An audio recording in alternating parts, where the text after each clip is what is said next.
La business analyse est la discipline qui consiste à recommander, décrire et mettre en œuvre la meilleure solution possible pour répondre à un besoin ou une nécessité de changement d'une organisation.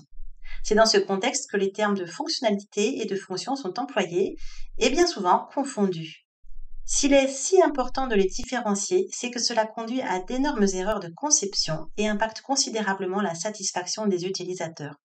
Dans ce tutoriel, je vous propose donc de définir clairement ce que sont l'objet technique, le besoin, la fonction, la valeur et enfin la fonctionnalité. Bonjour à toutes et à tous, bienvenue sur la chaîne des business analystes francophones. Je m'appelle Alice Facci, je suis business analyst mais aussi formatrice, conférencière, coach et créatrice de contenu enthousiaste. Vous trouverez en description de cette vidéo tous les liens vers mon site internet pour découvrir plein d'autres ressources utiles sur la business analyse, ainsi que les formations et prestations que je propose à ceux d'entre vous qui veulent se professionnaliser. Voyons à présent la différence entre l'objet technique, le besoin, la fonction, la valeur et enfin la fonctionnalité.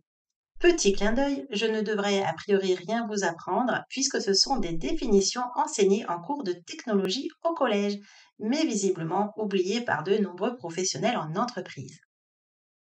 Tout d'abord, l'objet technique. Dans notre environnement, nous trouvons toutes sortes d'objets. Certains ont été modifiés ou fabriqués par l'homme pour répondre à ses besoins. Ils deviennent alors des objets techniques. Un arbre, un caillou, la rivière, ce ne sont pas des objets techniques. En revanche, une fois transformés par l'homme, ils deviennent des objets techniques. Un arbre débité avec des planches, un caillou taillé, un silex, une route, un canal, etc. Deuxième définition, le besoin. Le besoin est l'expression d'un manque, d'un désir, d'une nécessité ressentie par une personne ou une organisation. Il se définit par un verbe à l'infinitif. Par exemple, parmi les besoins vitaux, se nourrir, se protéger, se déplacer. Parmi les besoins sociaux, se divertir, s'instruire, travailler, appartenir à un groupe, etc. Je ne vais pas détailler davantage cette notion largement développée dans mon site internet et dans plusieurs vidéos de cette chaîne.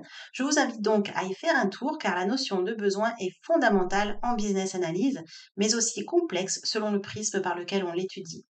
En outre, les besoins peuvent être conscients comme inconscients, exprimés ou non, et les exhumer pour concevoir la meilleure solution possible est vraiment tout un art.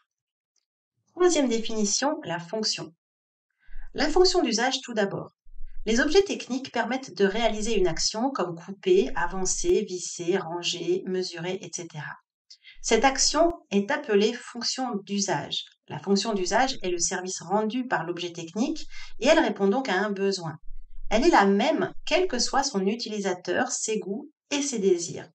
On trouve la fonction d'usage en posant la question « À quoi sert l'objet ?»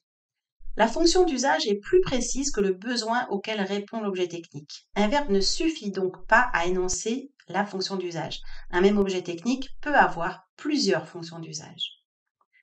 La fonction d'estime, eh bien là, c'est lorsque le consommateur achète un objet pour satisfaire un besoin. Mais évidemment, il n'y a pas que la fonction d'usage, puisque là, on a par exemple un effet de séduction qui peut influencer son choix. Et c'est ce à quoi répond la fonction d'estime. Qui un jour n'a pas préféré acheter un smartphone d'une marque réputée plutôt qu'un téléphone de base, ou prendre un crédit pour acquérir une voiture neuve plutôt que d'acheter un véhicule d'occasion d'entrée de gamme? La fonction d'estime est liée au goût et aux préférences de l'utilisateur. On évoque ici par exemple la forme, la couleur, la matière ou encore le style. Si vous voulez retrouver la fonction d'estime, posez donc la question suivante: pourquoi ce produit me plaît-il? Quatrième définition, la valeur.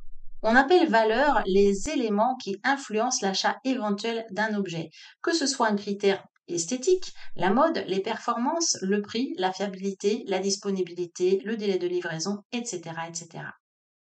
Cinquième définition, la fonctionnalité. La fonctionnalité est le service fourni par un système qui peut être perçu concrètement par un utilisateur et qui satisfait un besoin métier. La fonctionnalité répond donc à un manque d'une certaine manière, mais n'oubliez pas qu'il peut y avoir plusieurs manières d'y répondre. Pour compléter cette notion, je vous invite à regarder mes autres vidéos qui expliquent la différence entre une fonctionnalité et une exigence. En effet, en informatique, le synonyme de fonctionnalité est une exigence fonctionnelle. Mais en tant que business analyst, nous décrivons aussi les exigences non fonctionnelles et les exigences de transition. Pour identifier les fonctionnalités requises d'un système, il faut éliciter les besoins métiers et comprendre comment les fonctionnalités procureront les avantages attendus en termes de satisfaction d'un besoin, d'intégration à la fonction d'usage et d'estime attendue et de valeur perçue. Une fonctionnalité est caractérisée par une courte description tout d'abord, un attribut de valeur du point de vue métier, faible, moyenne, élevé, un attribut de coût, complexité, coût qu'entraîne l'implémentation de la fonctionnalité. Le couple valeur plus coût, aussi appelé criticité, permet de hiérarchiser et de prioriser les fonctionnalités. Pour conclure, objet technique, que ce soit un logiciel, un système d'information ou quelque autre objet technique, besoin, fonction d'usage et d'estime, valeur, fonctionnalité, tous ces termes sont manipulés par le business analyst, le client, les utilisateurs et l'équipe projet. Mais les abus de langage et les confusions sont nombreux, conduisant à des erreurs de choix et de conception, ce qui impacte finalement la satisfaction des utilisateurs et celle du client final. Ce tutoriel vous a plu et vous voulez soutenir mon travail, n'hésitez pas à liker ou à commenter cette vidéo. Enfin, pour en savoir plus sur le métier de business analyst et découvrir les formations et prestations que je propose, rendez-vous sur mon site internet bestofbusinessanalyst.fr. À très bientôt!